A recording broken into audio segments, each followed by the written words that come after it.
There have been rumors and leaked images for several weeks now. We knew something probably was coming related to Pac-Man and Lego, but it wasn't until this morning, well, I guess yesterday, there was some teasers on social media from Lego saying, look, Pac-Man is coming. And turns out this morning, they finally dropped the bomb on us. This is the new Pac-Man Arcade Cabinet Lego set that's coming just in a couple of weeks. So let's start with the vital statistics. This is part of the Icons series, the same thing that we had the NES and we had the Atari not long ago, all part of that Icons series, and largely focused on adult Lego fans and of course Pac-Man fans, obviously, since this is a Pac-Man set. This is item 10323, 2,651 pieces, $269.99. Yeah, so this is not chump change. When it's done, it's going to stand 13 inches tall, 10 inches wide, and 7 inches deep. Now, this Pac-Man is going to be available to pre-order June 4th or June 1st if you're a Lego VIP member. Otherwise, you have to wait 3 more days to plunk your money. And speaking of plunking your money, $270 is no small amount of investment for a pile of Lego bricks. Now, these are clearly aimed at adults, as we said, but let's see if in fact there's enough in here that's going to be worth our money. So first of all, the device itself it's really nice. I said it's about 13 by 10. It's going to sit on your desk. It's over a foot tall. In addition to the cabinet, there are a couple of little playset items that you can build. The first is this Pac-Man Ghost along with Blinky and Clyde, and there's a mechanism that turns them around when Pac-Man eats a power pellet and they become blue, so you have some action there.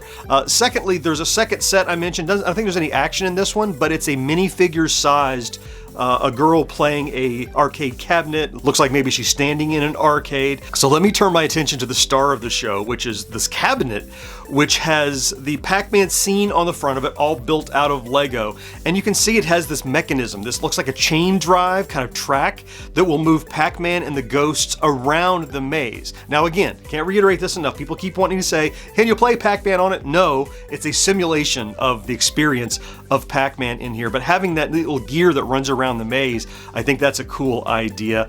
There's a rotating score mechanism. It looks like maybe there's just 4 or 5 scores behind a little clear screen that you can rotate with a thumb wheel. And then finally, there's this little illuminated coin slot. It looks like when you push the player 1 or player 2 start button up on the control deck, it lights up a little LED light probably behind this little coin slot. And just one more little touch to invoke the memory of standing in front of and playing an original Pac-Man arcade cabinet. Okay, so those are the vital stats.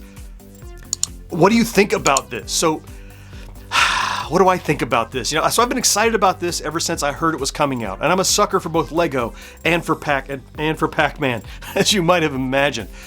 $270 is a lot. Now, I think that's about what the Atari 2600 came in at too.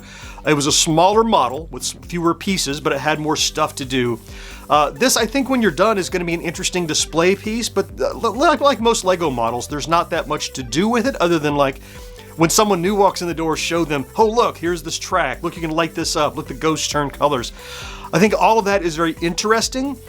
It really comes down to the value proposition of whether or not $270 is worth it for this. Now, it's targeted at adults, so this is not an impulse buy in the store that you're like, mommy, Pac-Man, oh sure, $300, let's drop that. This is something you're going to plan to spend, I think. Well, I would have to plan to spend it. So it's on my wish list, but I think it's going to come down to seeing what the early reviews on it are. It looks like something I've got to have, but the price just keeps coming back at me. Let me know what you think in the comments down below. I wanted to share this with you as soon as I saw the news of it, and just get a dialogue going, because it's going to help inform whether or not it's worth even covering here on GenXGrownUp if I pick it up. So I thank you for popping in for this quick video. I'll throw some links in the corner over my shoulders here of other Lego stuff like that Atari Lego that I've covered recently. Hope you found something to enjoy in this very quick video, and I'll talk to you again next time. Bye-bye.